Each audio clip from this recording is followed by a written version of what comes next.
I just wanted to get started saying I hope everyone's safe and well out there. It's certainly still interesting times and will be for a while, so please keep safe. Now, I just wanted to give you a bit of background. In my last webinar, I talked about leadership and planning in a crisis. So I've actually designed this, so it's a three-part webinar series. So last week was, leadership and planning a crisis. This week, I'm talking about ideas and marketing, mainly about how to capture leads and bring people to your business. And then in my next webinar, I'm going to talk about converting those to sales. So we're going from the leadership of the organization down to capturing customers' minds and hearts and bring them into your organization. And then most importantly, for a business, you've got to generate revenue. So how do we get them to become customers? So I'll turn on my slides now and we'll kick into it.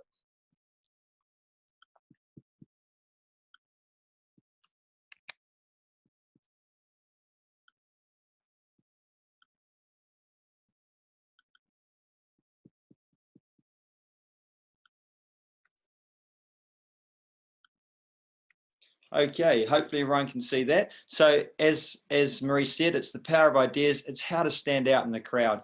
And it's very crowded out there. So, it's really exciting times actually, because you don't have to have a lot of money. 15 years ago, to stand out in the crowd, it was all about share of voice, how much money you could spend on TV and you could drown out the opposition. That's not the case now. So it's a perfect time for small and medium-sized businesses to be able to compete on a level playing field with big corporations. So it's more about the ideas that cut through than the amount of money you've got to actually create those ideas. So there's three parts to the presentation. The first is standing out in the crowd, the power of ideas to attract customers, because obviously before you can sell to someone, they've got to know about you and your products.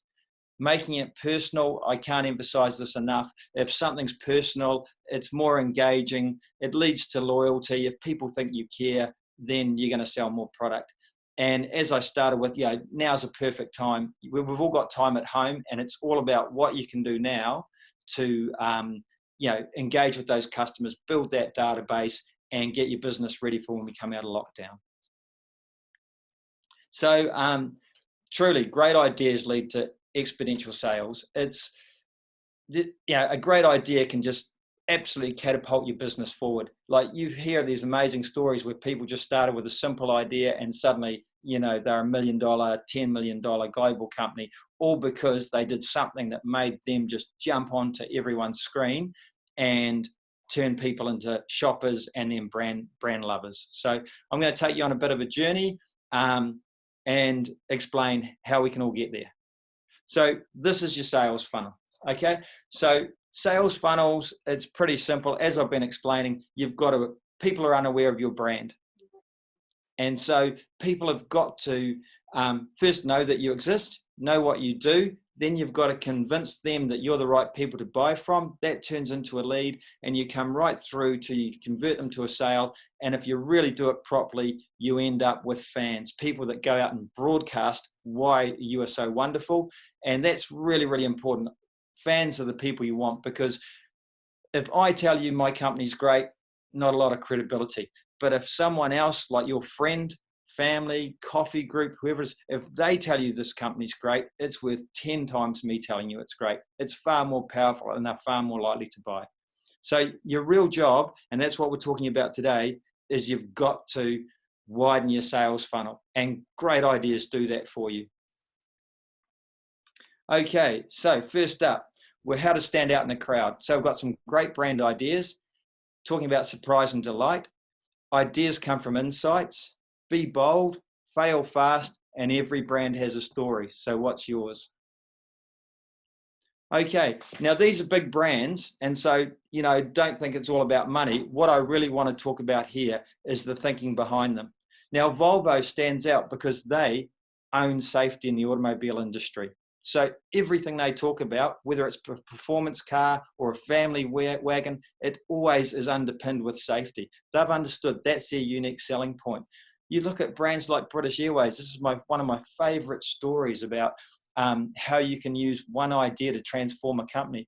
Back in the 70s, British Airways was an appalling, typical British organization. It lost bags, never left on time. It was everything that could go wrong was going wrong with British Airways. But they were able to say they were the world's favorite airline for one reason, and that's because more people flew with them than anyone else. So they could make the claim they were the world's favorite airline. Anyway, what was so interesting, they took that mantra and they took it to their baggage handlers, and they're saying, look, would the world's favorite airline lose 40% of bags? They took it to their engineers. Would the world's favorite airline have planes that can't leave on time? And suddenly it transformed the whole organization based on that one clever thought and the absolute genius to roll it out as a mantra for the business. And, Avis, they had Hertz competing, saying, we're bigger, we're better, we've got more cars, we're in more destinations. They embraced, we're number 2. We try harder. And suddenly it transformed their business, and everyone wanted to be with Avis because, they weren't number 1, but they were number 2, but they tried harder. So who do you want to be? Who do you want to have? Who do you want to be a customer of? Someone that tries harder for you. And then Disney, I absolutely love this, where magic lives. So anytime you receive any communications from Disney, whether it's an email, you see a blog, it's got magic. And what a beautiful thing, and what a simple idea, but it explodes and just reinforces that brand every time you engage with it. So here's just want to take you through some great ideas about surprise and delight, because that's the way to really cut through, is when customers aren't expecting it and you go the extra mile. And the beautiful thing about it is people share your story. So this is a true story. There was an Alaskan town, small Alaskan town, and somehow this viral story got out. They were getting a Taco Bell and they had no fast food chain. So they were over the moon. This was just the best thing that ever happened. Now, sadly, it wasn't true, and Taco Bell was never coming. But Taco Bell heard this story, and they literally got one of their food trucks, loaded up with 10,000 meals, and flew it into the town. And the townsfolk loved them. But what was so amazing was that CNN, everyone in America loved them. So suddenly, for that one stunt, they were loved by America. They were broadcast on every major news network. So the cost of that stunt, and the public loved them. And that's the most thing. You can't buy love. You earn it. And this is probably my all-time favorite idea. This is from WestJet in the States. And they just did such a simple thing. They set up just before Christmas. They had a present, but on it was an interactive screen. And you'd scan your boarding pass. And of course, it knew your name. So then Santa would come on and go, oh, hello, Kevin. How are you going today? What would you like for Christmas? And literally, people are asking for smartphones. They're asking for, kids are asking for Thomas toys, whatever. And people asked for a giant television. Then they rushed out. These people on a 5-hour flight. When they landed, WestJet had bought and wrapped and put the names on every one of those passengers' present request. And when the conveyor belt came down with the bags, it was truly gift wrapped with their names on it. I mean, they had people breaking down in tears as they unwrapped their giant television. And I after this, I do encourage you to go and look at this, because it's an amazing video to watch. And you look down at the bottom there, they've had nearly 50 million views. And you look at some of the comments, people are watching this year after year after year at Christmas time. I mean, put that into context. If you bought a Super Bowl ad, it cost you $3 million US for 1 minute. And once it's run, it's gone. This is still working for them 5 years later. It's just an absolutely genius idea. And it would have cost a fraction of the Super Bowl ad. So, surprise and delight customers. Now, here's taking it back. So what I'm going to do is wind it back. So, I realize they're big brands, but I want to wind it back and just get it right down to a small business. What can you do? So these are just some campaigns from when I worked at Ogilvy, an advertising agency.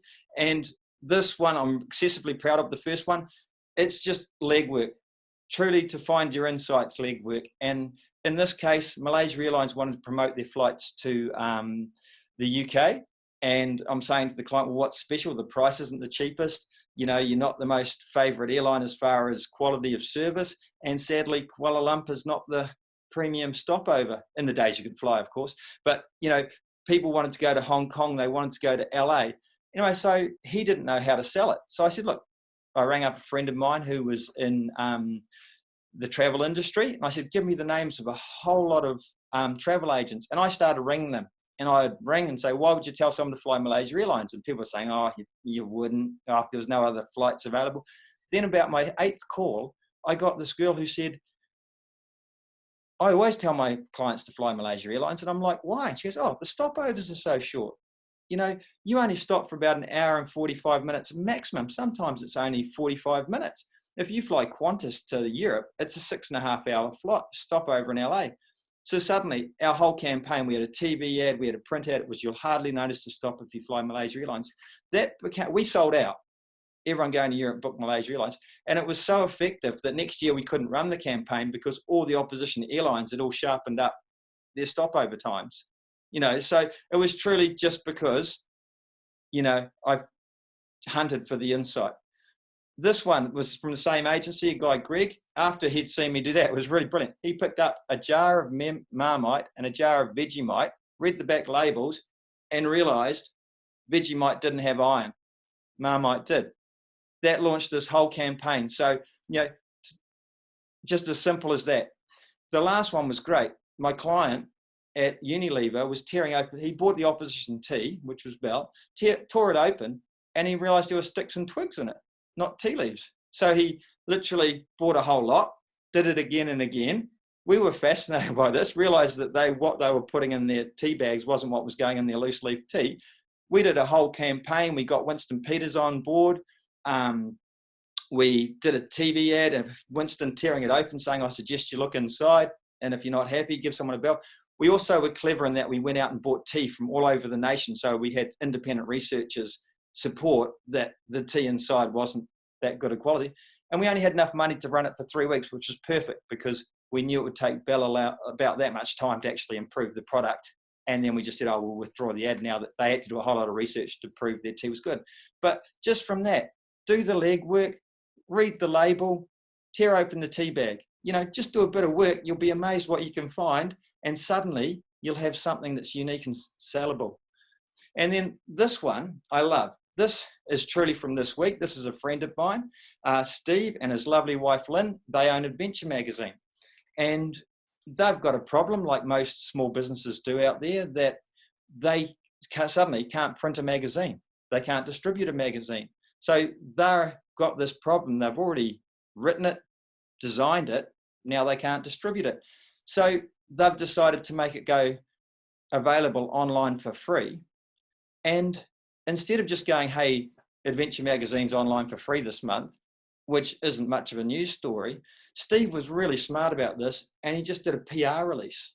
And he just said, and he had written in this story about literally he was kayaking in early March, and he had this great white come and attack, well, not attack him, but nudge his kayak and kind of chases, you know, his fishing gear. He releases that as a PR story. Everyone's a bit bored of COVID-19. The Herald made it front page and center on their website this week. So suddenly he's gone from having a problem to suddenly he's front page news on the Herald, all because he took a chance. Yeah, there might have been some big announcement from the government and he might have got anywhere, but he got front and center on the Herald. So take a chance, you know, put it out there. Yeah. This one I talked about last week. It's just be bold. So I'm going to say it again. There's no point being wallpaper. Wallpaper's not noticed. It's safe, it's not scary, but it's not noticed. So you've got to be the purple cow. You've got to stand out in the field.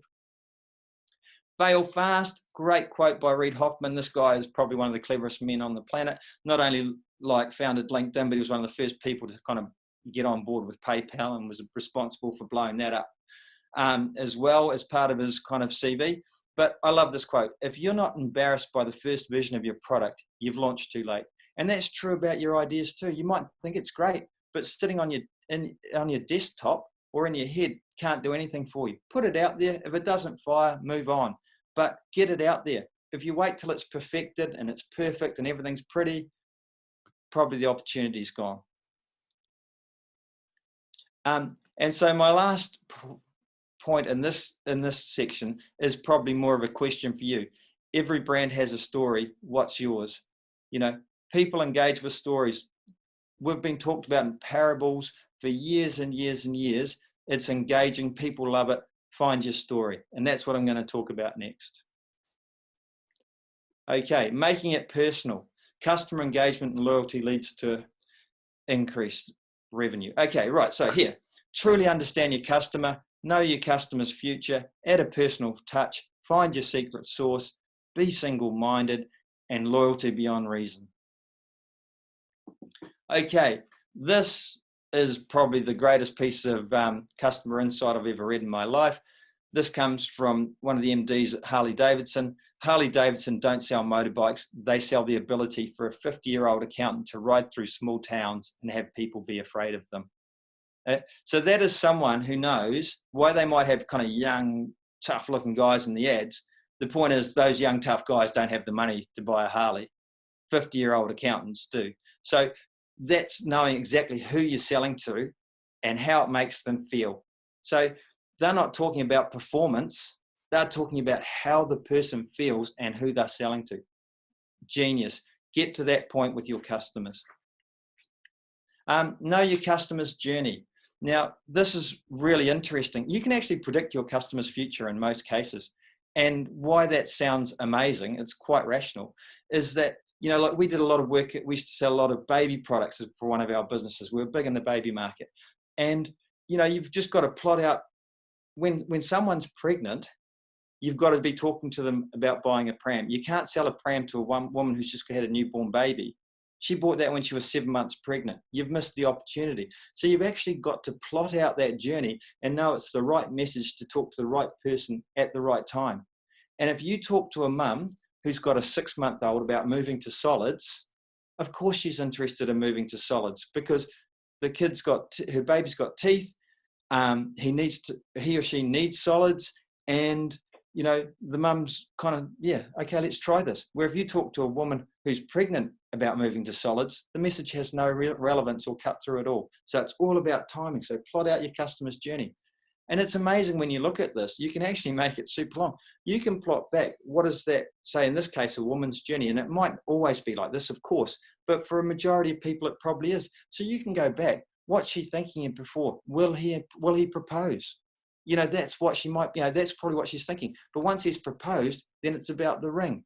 Once the ring, it's about the engaged celebration. This is a pretty typical journey. Plot it out. Before you know it, you'll have the right message coming to the right person at the right time, and they'll think you're genius. Or they just can't believe that, wow, how amazing. I was just thinking about that, you know, and wow, there's this information. Okay, pain relief is worth more than happy pills. And what I mean by this is that, you know, people are far more open to their a message if it's hurting. So one of the greatest things or campaigns I've ever seen around this is a recruitment company that started running ads only in corporate kind of downtown areas in the States. So, you know, everyone that's kind of logged on is probably in an office building. And they ran these ads starting at about 7:30 at night through to about 9:30 at night. And it said, looking for a new job. And if you're sitting in your office at 9 o'clock at night by yourself, thinking, what am I doing here? I should have a life, and I don't. And then an ad comes up going, thinking about a new job, or would you like it? Of course, there's a very good chance you're going to click on that button. So that's talking about pain relief. You're talking when someone's got a problem, the message is perfect. Add a personal touch. Personal content, I mean, here's a stat from HubSpot, is 100% better than non-personalized content. So that's as simple as putting their name on it. But with our business, we'd take it a lot further. We would write a handwritten note on every order that went out. Sometimes we had 300, 500 orders going out in a day. That was half a day's work for someone to write a personalized note saying, dear Sally, thank you so much for your order. Big hugs to your bubs. We'd name the kids because we had it in our database. That was absolute gold. Just that, you know, we'd put free gifts to surprise and delight them. Even if it's just a small chocolate, it was something that stood out when they opened their order. So, you know, really add that personal touch. I mean, Theodore Roosevelt, you'll notice I quote him a lot, you know, great leader. And this sums it up. Nobody cares how much you know until they know how much you care. And that's it. If you care, people care what you've got to say. If you're just cold and transactional, we don't have a relationship.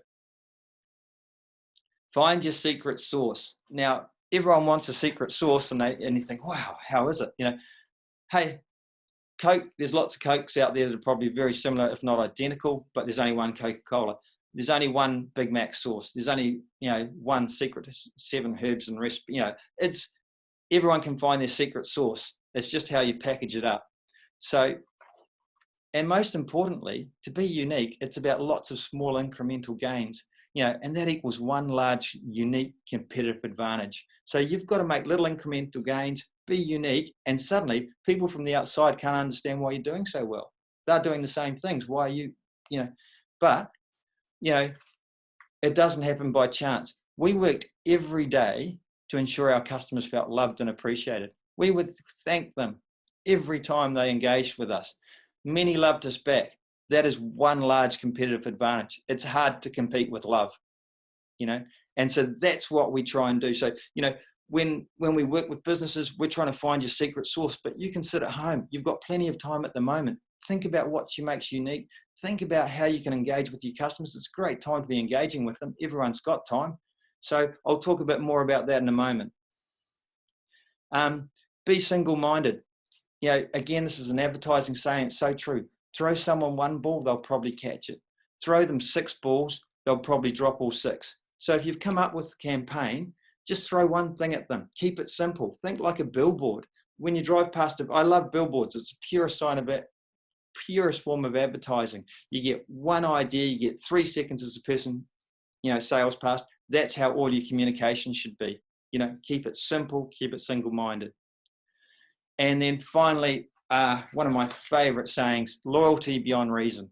So if you give people no other reason to shop from you except for price, so you're selling this soap canister, they're selling the soap canister, they're $2 cheaper. I quite rationally, because I've got no other reason to choose to shop with anyone, I choose the cheaper price. But once you start doing all those special things, and you're doing that surprise and delight, you're rewarding them for their loyalty, you're answering their questions on time, you're making them feel appreciated, then suddenly you build loyalty. And then price becomes less and less relevant. That's one of my favorite things in the world, is so many companies make their call center, they see it as an expense. Your call center is the most informative and wonderful customer relationship tool you've got. It's real-time feedback of what your customers are thinking, feeling, who they're shopping with, how they feel about brands, the economy, what products they're looking for. So we would just go out of our way every day to make our customers feel loved. We had over 40,000 mums on our database, yet we got this quote here, made me so happy. You make me feel like I'm your only customer, even though I'm not. When you've got 40,000 people to engage with, that's a pretty impressive result. My friend told me Huggies were cheaper at Countdown this week. I said, I don't care. I only always buy from Pear. So Pear, my wife, is the face of the company. She talked mum to mum. We still have mums to this day saying, look, that story you told, I laughed because it was real. People saw us as a real business, real people. And then my favorite note ever probably was this lovely note where this woman goes, I thought no one cared. A lot of young mums feel isolated. They're locked up at home. They don't get to engage with many else. But I thought no one cared. Then I got your note. So do you think she cares that someone's $2 cheaper this week? Not a chance. That's loyalty beyond reason. Okay, my last point, now is a perfect time for small and nimble businesses to grab market share. So, it's not about money. I'm going to give you a quick snapshot of how Google works. It's all about content. Build your audience. Technology is your friend, and right message to the right person at the right time. So it's not about money. As I said at the start, in the old days, it was all about share of voice, big TV ads. If you're going to make a TV ad, it had to have a 1 or 2 year lifespan. So you had to make sure it was really good quality, and you do pre-research. Now it's just about have an idea, get it out there, and if it fires, it fires. If it didn't, move on. So the level playing field is so much easier now and level. Quick snapshot of how Google works. Google started off, and would have 5 stars, great coffee or whatever. And then it said, hey, that's not a good result. We can do better than this. So we'll have full reviews. So people would say, I really enjoyed that. And still, again, not that valuable. Then they realized, hey, well, what if someone's a food critic? They're worth more than Kevin, who's got no credibility in coffee and food. So we'll rank them higher. So their reviews became higher. But now Google is so clever.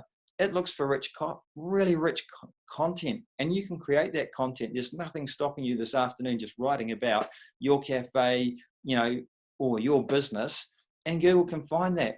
And the more it is just a true, honest statement, Google loves it even more. Google really loves things like 5 tips, 3 ways, 4 things to consider. So do bullet points. So this here, I just Googled this, how to make the best paper plane. And what's so interesting when you look at this page, as I've highlighted at the very bottom, the first result for a website is right at the bottom, way down that page. Because someone's done a step-by-step guide on how to fold a plane, they've got what's called the rich snippets. So they've actually grabbed the very, very top real estate of this whole search, and it works for every category. Every small business can own rich snippets. You will go to the top of search if you have the right content. So you've got to understand what people are searching for in your category, and even better, do a video. Look where the videos come, straight after the rich snippet. Videos are far more valuable. If you're reviewing a cafe, it's far more valuable that you've done the video to a potential customer trying to find information than wrote a written review. So, content. I can't emphasize enough. Blast it out there. Build your audience. This is a perfect time to be building your audience. Run competitions on your website. Talk to your partner company so they can email their database about your business. Offer free information online, but just have a gatekeeper so you collect the person's name and email address. But just build your audience, because once you've got that audience, eyeballs lead to revenue. So you've got to build your audience, and from there you're in business. Technology is your friend. Okay, what we used to do with our businesses, we used to have to write the code and have it specially built. Now with marketing automation, you can buy off-the-shelf products quite reasonably priced that will do all that engagement, that will send the right message to the right mum at the right time. Embrace technology. It's going to make your life and believe it or not, the technology is going to make you have such a personal experience with your customers that they can't believe they're not even engaging with real people. So embrace the technology. It is your friend. And my final point, the right message to the right person at the right time, again, is that marketing sweet spot. So that's where you've got the right idea, you're talking to the right person, and it's at the right time, then boom, the relevance is going to cut through and you're going to have additional customers. So that's all my points. I just go into a quick summary, so standing out in the crowd, great brand ideas, surprise and delight. Ideas come from insights. Be bold, fail fast. Every brand has a story, so I really encourage you to start thinking about what yours is. Truly, and the key to that is truly understanding your customer. If you truly understand your customer and you know exactly who they are, it's suddenly so easy to write a blog to them or do the video blog it's like, so truly understand who they are and what their motivations are. Know their future, plot out that customer journey, add a personal touch. From there, you'll find your secret sauce. And as I said, it might be lots of little incremental gains, but suddenly it's one big competitive advantage. Be single-minded, and then you'll generate loyalty beyond reason. It's the perfect time to grab market share. For the first time ever, we've got a level playing field for small and medium businesses. It's not about money. It's about ideas. It's about cutting through. It's about, like Steve did, tell the story about the great white adventure. Suddenly your front page news. Google, just content, write the blogs, do the video, just get it out there, build your audience. Now we're all sitting at home. It's the perfect time. Technology is your friend. And out of that, the right message to the right person at the right time. And that's where you grow your sales funnel. So if I can leave you with one last point, use ideas to unlock your competitive advantage. You've got to know your customers, be unique, find that secret sauce, and then go and tell the world.